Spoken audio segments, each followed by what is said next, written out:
Okay. You're standing at the front desk being helped by one of my coworkers. The coworker who is helping you has to step away. They tell you, give me one moment, I'll be right back. Now, I walk up to get something out my bag. You then tell me, hey, she's going to help me, but I'm in a hurry. Can you help me? And I say to you, unfortunately, I cannot. I am not on the clock. I'm on my lunch break, but let me go back and see if I can find her. You then get an attitude and tell me you don't give a damn about my lunch break. You're in a hurry and you want help now. I then look at you and say, I don't give a damn if you in a hurry because I'm on my lunch break. Let me get somebody who can help you. Now you mad at me talking about you gonna call my boss. Call him. Call him, baby, call him. Listen, what I need some of y'all to understand, when someone is on their lunch break, they are on their time. They are not held to the same rules and regulations when they're on their employer's time. So when you start talking crazy to me on my time, I'm going to match your energy. And that's on period. Oh, okay. Okay, so I'm watching our local news here, NBC4 in DC. And the news lady just said the estimated jackpot for the Powerball is $1.3 billion, but your takeaway will only be $596 million. Man, is you cool? No, really, no. Are you cool?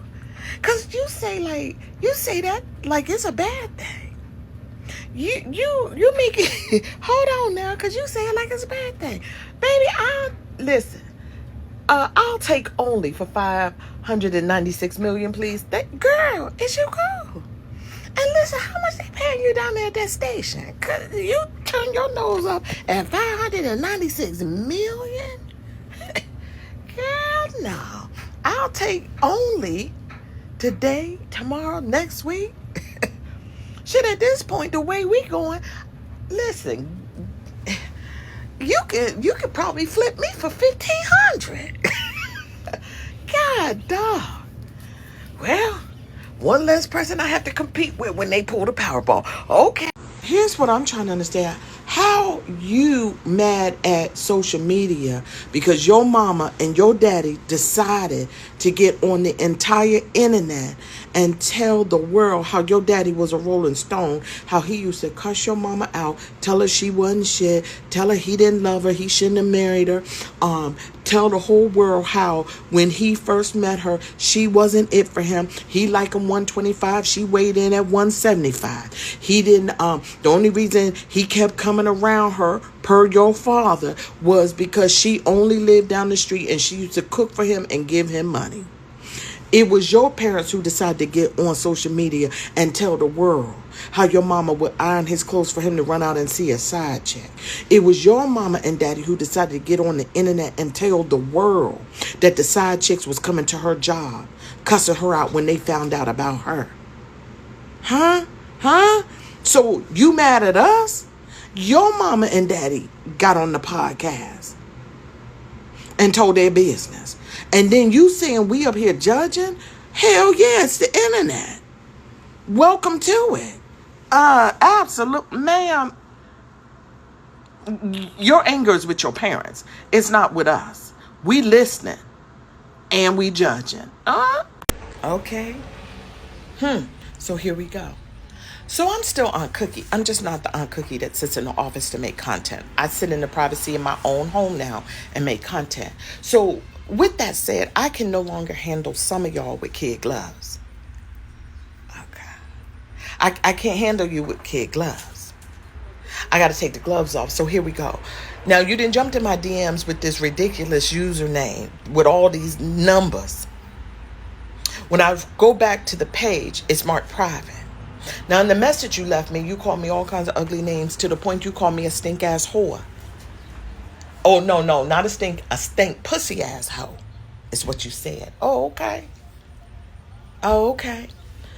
So I said to myself, this person really can't know me because they know that I always find them. I always find you. So that's what I did. I found you. Hey, Shonda Taylor. How you doing? When I first heard your name and saw your address down there in Texas, I said, I don't know nobody from Texas. I don't know nobody from Texas. But then I dug a little deeper. Oh, hey, Sean. Hey, Sean, how you doing? Girl, I ain't seen you since 2015. And we know how that went. Yeah. And you're still fanning. You're still fangirling. I love that for you. But now that I know it's you, Sean, you know the type of person I am. See, now you didn't crawl out from underneath that rock. So let me clear you so you can go on back under the rock. One thing you could never say is that my pussy stank. Because for the last 55, and it's I'm curious to how you would know. Because for the last 55 years on this earth, ain't no woman ever smelled or tasted my pussy but me. So how would you know? But here's what I can do for you. If you really want to know if that's true, ask Malik. Ask Malik. He is now your husband, right? Ask Malik. Because I guarantee you, when you tell him what you said to me, he gonna look at you and say, you a damn lie, because it never stank when I was in it.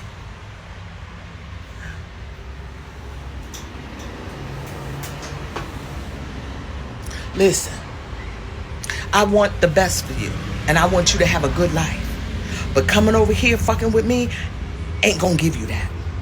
Now you go out in the world, girl, and be great. And tell Malik I said, hey. Okay, bye. Okay, so Miss Clemmy called me today, and she was like, baby, listen, there's a scam going around Northern Virginia, Prince William County. We got a citizen's alert from the county on the county website. And I said, oh, okay, what is it? She said there's a group of people walking around with business suits, business attire on, with laptops, fingerprint scanners. They have badges, they have paperwork. And what they're doing is knocking on people's doors, letting them know they need to get a copy of everyone that lives in that household's photo ID, a fingerprint, and ask you sensitive information like you to verify your social security number and all this other stuff. And they're telling people they're doing it for future census data. Now, according to Mama, it is these people are not with any federal or local government agency. She said it's a scam, and what they're doing is trying to get people's information so they can literally try to take their house from them. So she said, baby, don't open that door, because listen, she said they out here scamming. So I said, oh, okay, no problem. I said, because here's the thing. I don't open the door anyway, even if I know the people. Even if I know you.